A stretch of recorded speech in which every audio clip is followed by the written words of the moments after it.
selalu dipanggil. Dipanggil ke Mabes, dipanggil ke Polda, dipanggil oleh Kapolri, dan seterusnya dan seterusnya.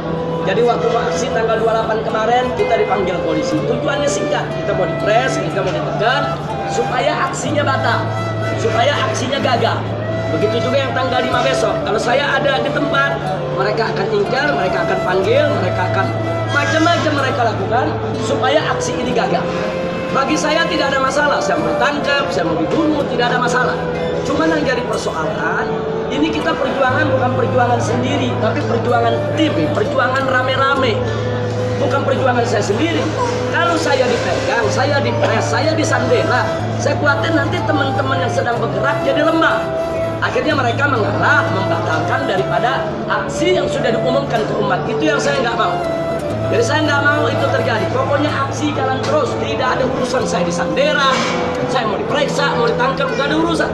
Yang sudah kita buat aksi, jalankan itu aksi supaya mereka tahu kalau ini bukan kerjaan saya sendiri, ini kerjaan umat dari mana-mana, kerjaan habaib, kerjaan ulama, kerjaan pondok-pondok pesantren, kerjaan ormas-ormas Islam dari berbagai macam golongan. Nah ini yang kita ingin buktikan. Maka itu kemarin begitu mau aksi 28, saya segera cabut untuk umroh, sengaja supaya tidak ada yang bisa mereka sandera. Sehingga teman-teman kemarin alhamdulillah turun dengan tertib, bagus, ratusan ribu yang turun.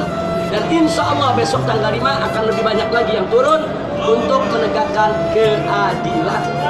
Jadi ini yang saya mau sampaikan, kita tidak akan mundur, kita tidak akan pernah mundur apapun yang terjadi. Nah, saya mau tanya lagi semua sekali lagi, siap berjuang? Siap jaga Indonesia? Siap tegakkan kalimat Allah? Siap bersatu? Siap di belakang komando para ulama? Takbir! Sebelum kita akhiri, kalau ada satu atau dua pertanyaan silakan.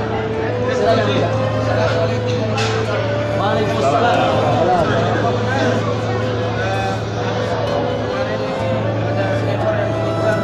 Ya, pertanyaan bagus. Saudara, sebetulnya peristiwa itu bukan kemarin, peristiwa itu sudah lama. Sekitar sebulan yang lalu ada penembakan tersebut, sengaja saya rahasiakan, sengaja saya diamkan. Lo kenapa nggak lapor polisi? Bagaimana melapor? 3 posko FPI di bom molotov, sampai sekarang pelakunya nggak pernah diperiksa, nggak pernah ditangkap. Kemudian saya gelar tablik akbar, ada bom mobil yang diledakkan, dan 2 mobil lagi bomnya tidak meledak, saudara. Nggak diproses sampai sekarang. Kemudian ada Novel Baswedan, mukanya disirami dengan air keras. Pelakunya sudah ketahuan kok. Kita sudah deteksi, pelakunya ketahuan. Yaitu pelakunya seorang pengusaha keturunan, saudara, yang punya usaha dalam kemasan kelautan dan memakai 2 preman dari timur untuk menyirami daripada, yaitu Novel Baswedan dengan air keras. Nah sekarang orangnya udah ada, identitas ada, nggak diproses. Jadi mau ngapain repot-repot saya laporin soal penembakan, saudara? Jadi jangan mimpi kita laporkan ke mereka, mereka akan proses.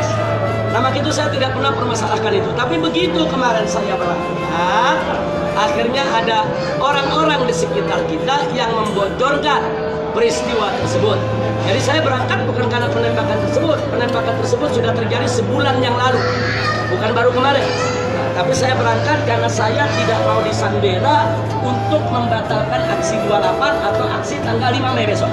Aksi 28, aksi 5 Mei itu sesuai menurut undang-undang, tidak melanggar undang-undang. Dan nggak boleh ada menghalangi. Dalam undang-undang Indonesia, siapa yang menghalangi seseorang menyampaikan pendapatnya di muka umum sesuai peraturan, maka orang tersebut bisa dipenjara sebanyak 1 tahun.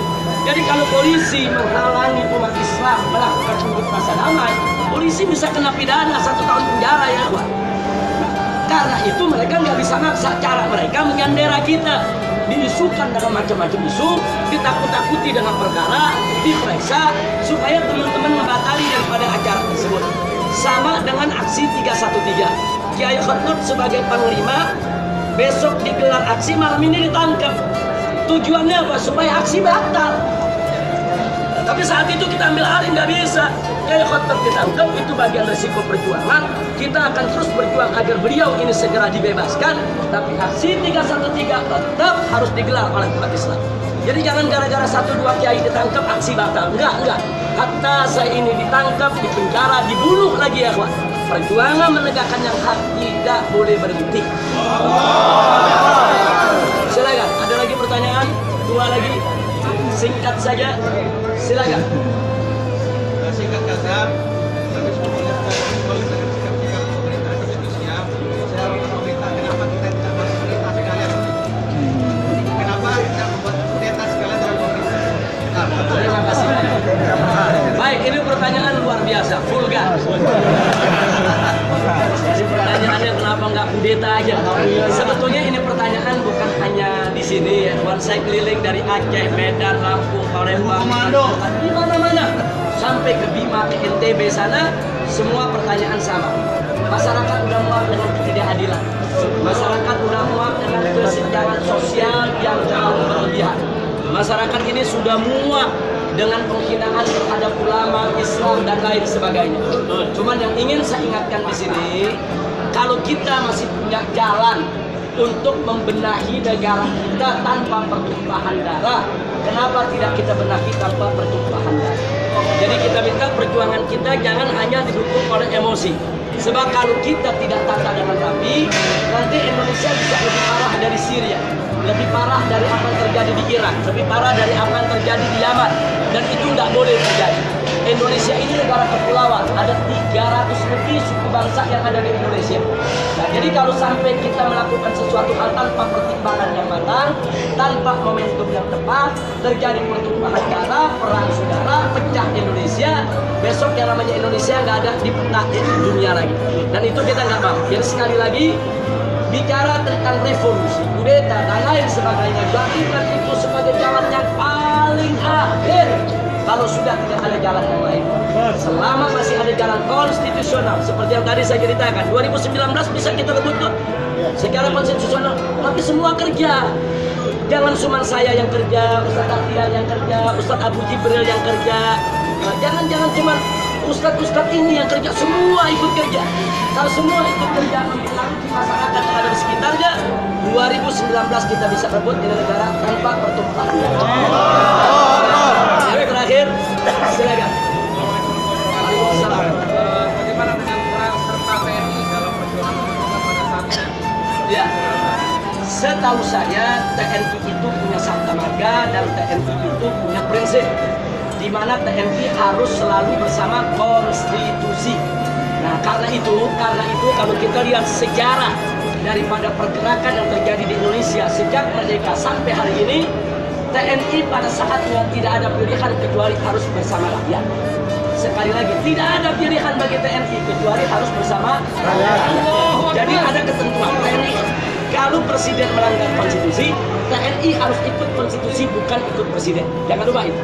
Nah, kalau presiden berseteru dengan rakyatnya, TNI harus di tengah untuk mendamaikan kedua kekuatan ini. Tapi kalau dua kekuatan ini terus-menerus bisa mengganggu kestabilan negara, TNI harus berpihak kepada rakyat. Karena TNI dari rakyat, oleh rakyat, untuk rakyat. Itu saya harapkan TNI Polri tetap pada posisinya, bela konstitusi, bela negara, bela rakyat. Jangan membela pemodal. Maaf, ini di negeri kita ada pemodal ini.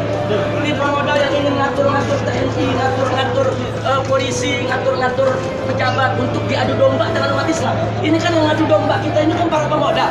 Kita nggak punya persoalan dengan presiden, kita nggak punya persoalan dengan para menteri. Cuman kita diadu dengan mereka. Kita nggak punya persoalan dengan TNI dan Polri, enggak. Cuman ada pemodal-pemodal yang ingin memaksakan kehendak. Orang kafir dipaksa untuk jadi gubernur di tengah masyarakat mayoritas muslim di Jakarta. Mereka ingin memaksakan kehendak mereka.